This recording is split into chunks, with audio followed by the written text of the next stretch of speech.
Hey guys, it's Anya and today I'm chatting through the books I read in the month of February. Considering the books I read this month rating wise, I had a really good reading month.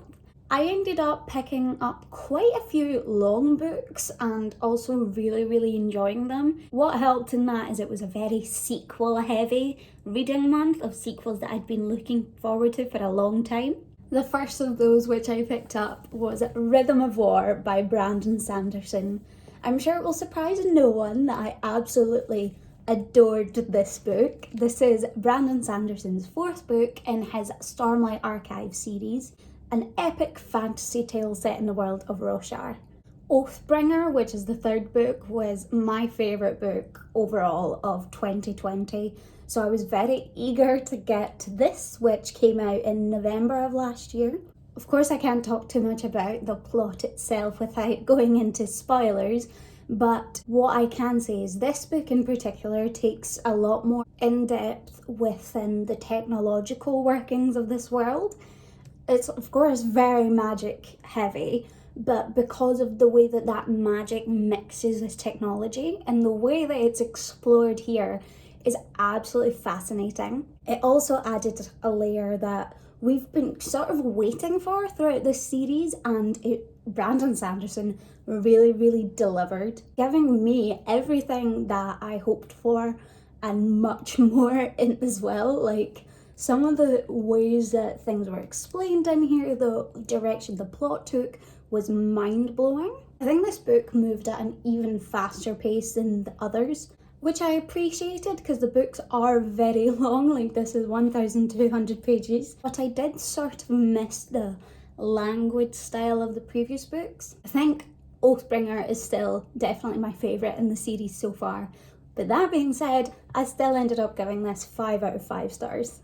The next book I picked up was a book I needed to read for class, and that is Northanger Abbey by Jane Austen. I was reading this in the context of Gothic novels and the Gothic tradition, but I really enjoyed this just as a read in general. There are other things I had to read for class, but I'm not gonna go into, whereas I thought this was definitely worth a mention just because I really ended up enjoying it. Jane Austen is an author that is sort of timeless. Like, there's a reason her books are still really popular, and the humour plus the relatability of all these characters really shone through. There's just a really fun vibe among all the gossip and all the drama that the characters get themselves involved in, and I ended up really liking this. I definitely want to pick up more Jane Austen in the future, and I'm glad that this finally got me to start on that thread. I ended up giving this 4 out of 5 stars.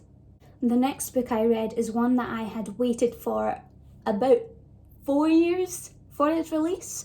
So I was so excited to finally pick it up, and pretty much as soon as I bought it and it arrived in the mail, I was like, I am reading this.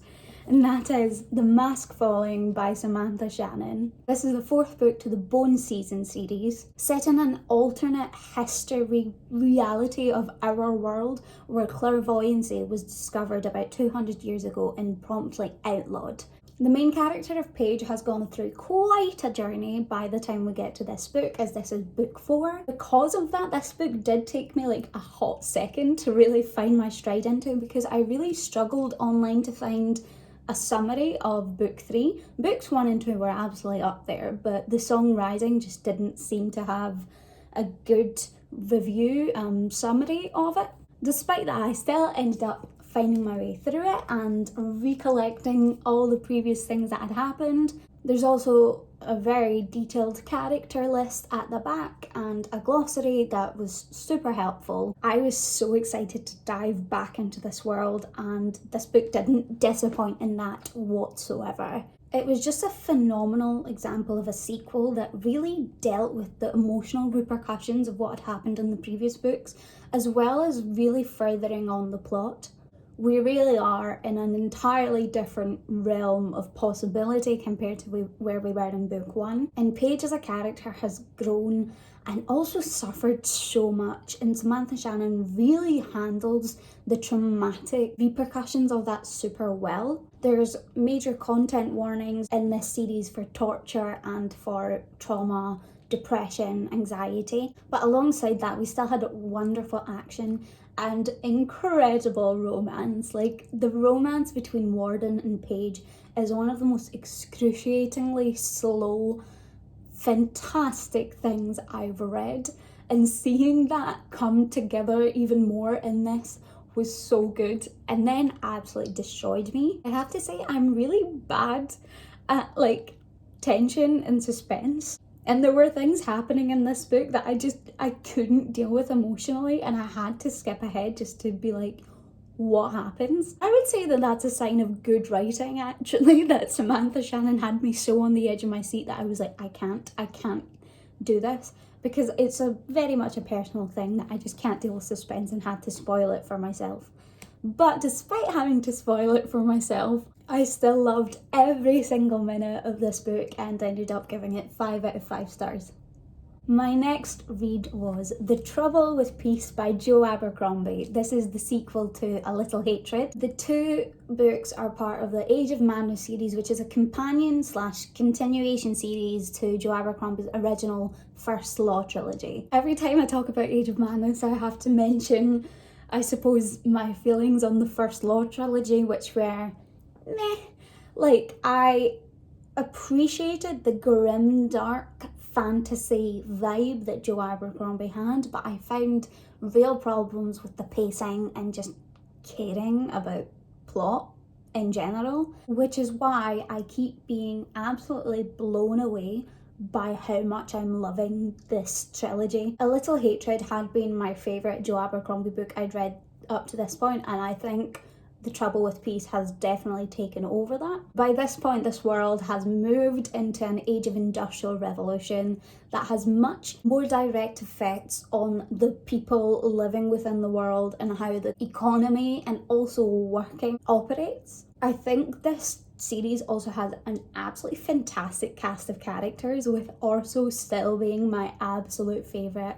It does help that they're all connected to characters we'd seen and met in previous books, so there is an emotional attachment to them from the get-go. I think what these books show more than anything is that Jo Abercrombie has really found a mastery in his writing and really developed a strong voice within the grimdark genre, and alongside that voice has just picked up the skills in world building and character development to really back it up and just make a really incredible story. I also ended up giving this 5 out of 5 stars. I have one more book that I read for class that I'm going to talk about, and that is We Have Always Lived in the Castle by Shirley Jackson. This book follows two sisters who live together, isolated from their village after their entire family was murdered at a dinner, and the older sister was acquitted of the crime. We see this world through Mary Cat, the younger sister's eyes, and it is a very disturbing but thoroughly intriguing story. We're left constantly questioning if any of this is real, what is actually going on, what are the realities behind the events which have occurred 6 years ago. This book managed to be disturbing and funny at the same time, and basically just did a lot in 150 pages. I ended up giving this 3.5 out of 5 stars. And the very last book I read in the month of February was The Midnight Lie by Marie Rutkowski. Marie Rutkowski is the author of The Winner's Curse, which is a brilliant YA fantasy romance. And this book is set in the same world as The Winner's Curse, but in an Ireland that is quite separate from the original trilogy. We follow Niram, whose life is entirely separated by class. Social standing determines where they live, what they wear, what they can eat, every little aspect of their lives. Niram is pretty content keeping her head down and just not getting into trouble, but then she meets Sid, who's a rakish traveller that convinces her to look toward more in life.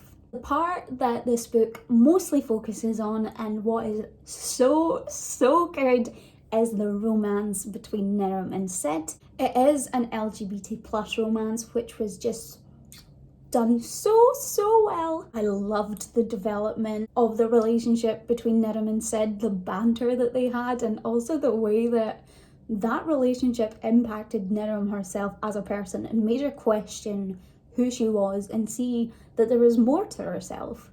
It definitely instigated the rest of the plot, but also made the plot fall a little bit further behind it, particularly towards the end, which I found was most important plot-wise and will be taking the sequel in a very different direction, was a little bit rushed. I think that could have been sorted if the book had just been a little bit longer, because I wouldn't have wanted any time taken away from the relationship exploration which we had. That being said, although the actual ending and the plot continuation wasn't as strong as it could have been, I think the main focus of this having been the romance, the book succeeded exactly where it was meant to and was just such an enjoyable time that I couldn't put down, and I ended up giving it 4 out of 5 stars. That's it from me today and for the books I read in the month of February. Thank you guys so much for watching, and I'll see you all soon. Bye!